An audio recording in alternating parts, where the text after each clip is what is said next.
খুনের মামলার অভিযুক্ত রাজ দত্তের পরিবারের অভিযোগ, আজ সকালে জেল কর্তৃপক্ষের পক্ষ থেকে বাড়িতে ফোন করে জানানো হয় যে আজ ভোরে মৃত্যু হয় রাজ দত্তের। সংশোধনাগারের সামনে ক্ষোভে ফেটে পড়েন পরিবারের লোকজন। সেখানে তারা বিক্ষোভ দেখান।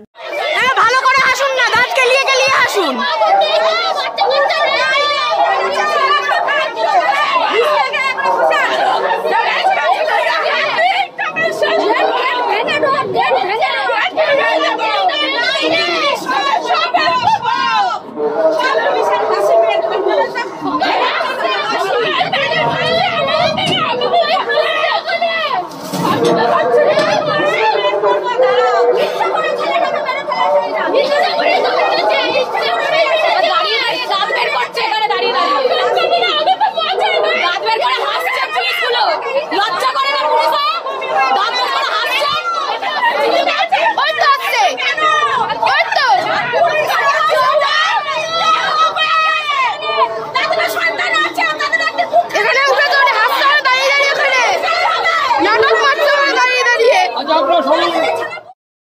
রাজ দত্ত অসুস্থ ছিলেন, সময় মতো চিকিৎসা হলে মৃত্যু হতো না, এমনটাই দাবি করছেন মৃত রাজ দত্তের পরিবারের লোকজন।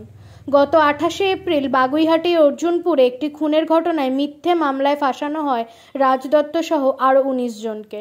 মিথ্যা মামলা করানো হয় বিধাননগর পৌর নিগমের মেয়র পরিষদ সদস্যর অঙ্গুলি হেলনে, এমনটাই দাবি করছেন মৃত যুবকের বাড়ির লোকজন। আমি সবসময় দাদা একটু বলি বলবো ছেলেকে তোরা মেরে ফেলেছে। ছেলেরা থানা থেকে মেরে ফেলেছে, ফুড পয়জন খাইয়ে মেরে ফেলেছে।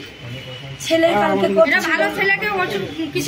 কালকে করছিল, কোর্টে গেছে, কোর্টে ওর মার সাথে কথা হয়েছে, বললো মা পটি হচ্ছে, রক্তবমি হচ্ছে, ওরা বুকে পেটে ব্যথা হচ্ছে। ওরা সঙ্গে সঙ্গে ওদের উকিলকে বললো ছেলের এই প্রবলেম হচ্ছে। ওদের উকিল গিয়ে লিখিয়ে নিয়ে আসলো যে ইমিডিয়েটলি ওকে ট্রিটমেন্ট দেওয়ার জন্যে। ওরা এখানে কোনো ট্রিটমেন্ট দিল না। ছেলে যখন এখানে এসে 8:30টার সময়, কোর্ট থেকে যখন 8:30টার সামনে আসে জেলের সামনে, তখন ছেলে আবার রক্ত বমি করে। ওরা তাও ট্রিটমেন্ট করিয়ে দিয়েছে। তারপরে ছেলে লকআপেও বমি করার পর ওদের যে লকআপ যে আরো মেডরা আছে তারা জেলারদেরকে ডাকে শোনে না, কোনো রকম ওরা ডেকে হাতে পায়ে ধরে ওকে ওইখানে ওদের ওপরে কোথায় মেডিকেল আছে আমরা জানি না, ওইখানে নিয়ে গেছে। কি ট্রিটমেন্ট দিয়েছে, কি ট্রিটমেন্ট দেয়নি, ছেলেটাকে ওরা মেরে ফেললো। ছেলেটা ভালো তত্তাজা ছেলে, 19 বছরের ছেলে। এরা পয়সা খেয়েই করছে দাদা, আপনাদের কাছে হাত জোর করে বলছি, এদের জন্য প্রত্যেকটা মায়ের কোল খালি হচ্ছে। আপনারা তো এত ভিডিও করছেন, এত প্রশাসনে এত কিছু করছেন, এদেরকে যা করার করুন, এদের শাস্তি আপনারা দিন। এরা আমাদের কোল খালি করেছে। আমরা 18 বছরের তত্ত্বাজা ছেলে খেলোয়াড়, সব বন্ধুরা এসছে দেখুন, ছেলে ভালো খেলে, ভালো ছেলেকে 13টা ছেলেকে ফাঁসিয়ে দিয়ে জেলে নিয়ে আসলো। তার সঙ্গে জড়িত আছে দেবরাজ চক্রবর্তী, পিঙ্কি দাস অথবা পটলার মিসেস। এরা প্রশাসনকে পুলিশকে টাকা খাওয়াচ্ছে, খাইয়ে ছেলেদেরকে কোনো বেল করাচ্ছে না। ছেলেরা অসুস্থ হয়ে পড়ছে, আরো ছেলেরা অসুস্থ, তাকে পয়সা খাওয়াচ্ছে, সব পয়সা খাইয়ে ছেলেদের বেল করাচ্ছে না। সুস্থ ছেলে কি করে মরে যায় তার কৈফিয়ত আমাদের দিতে হবে, আমাদের কৈফিয়ত দিতে হবে। ছেলে আমার মাসি না, আমি মা। ছেলে 6 মাস, আমার 6 মাস বয়স থেকে ছেলে আমি মানুষ করেছি। আমার ছেলে খারাপ না, আমার ছেলে ভালো একটা খেলোয়াড়। ইস্ট বেঙ্গলের কার্ড আছে, আমার ইস্ট বেঙ্গলের কার্ড আছে। ছেলেকে আমি ট্রেনিং এ নিয়ে গিয়ে শিখিয়েছি। বন্ধু বান্ধবরা আড্ডা মারছিল, মারতেই পারে, এখন ছেলেরা আড্ডা মারতেই পারে। ওদেরকে থ্রেট দিত, ওদেরকে তুলে নিয়ে গিয়ে মারধর করেছে পটলা। আর ও বলছে পটলা ভালো। 2014 থেকে ও অর্জুনপুর পশ্চিম পাড়া ক্রিমিনালের আতুর ঘর খুলে রেখেছে। বাচ্চা বাচ্চা ছেলেদেরকে ওর ক্রিমিনাল প্রোডাকশন শিখিয়েছে। যারা এখন ভালো করে সরতে চেয়েছে তাদেরকে সরতে দিত না, তাদের ওপরে হত্যাবাজি করতো, জেলে ঢোকাতো, পুলিশকে টাকা খাইয়ে ভালো ভালো ছেলেগুলো সর্বনাশ করে দিত। ওকে বলছে ভালো, কোথায় ভালো? কত মায়ের কোল খালি করেছো 2014 থেকে। আর তার মেয়ে বউ এখন বলছে দেখুন বাবা মরে গেছে, বাবা মারা। আমার ছেলে গতকাল ওর কোর্ট ছিল,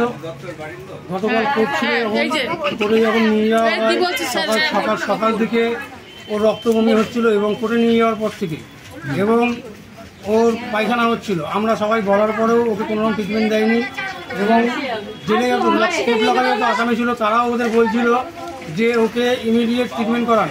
তা ওরা বলছে এটা কোনো প্রসেস নয়, আপনি একটা কোনো রকম অ্যাপ্লিকেশন করুন কোর্টবাবু ম্যাজিস্ট্রেটের কাছে। আমরা ম্যাজিস্ট্রেটের কাছে যখন অ্যাপ্লিকেশন করি, ম্যাজিস্ট্রেট ওকে যথারীতি এমার্জেন্সি পরিষেবা দিতে বা ওকে হাসপাতালে নিয়ে যাওয়ার জন্য বলা হয়। ওকে একবার অ্যাডমিটও উল্লেখ করে লিখে দেওয়া হয় যে সরকারি হাসপাতালে ওকে অ্যাডমিট করে দেওয়া হোক। ওর যাবতীয় শরীরে প্রচণ্ড কষ্ট হচ্ছে, বুকে পেটে ব্যথা, মাথা যন্ত্রণা করছে, ঠিক আছে, মানে বমি করাতে নিয়ে যাওয়া হয়েছিল কি ছেলেকে? ছেলেকে কোনো ট্রিটমেন্ট দেওয়া হয়নি। ছেলেকে যখন রাত্রিবেলায় 8:30 জেল গেটে ঢোকানো হয়, জেল গেটে ছেলে আসার সময় ছেলে অনবরত রক্ত বমি করে এবং পায়খানা করে। ছেলেকে নিয়ে গিয়ে আবার জেল লকাপে ছিল 3/5 নম্বরে।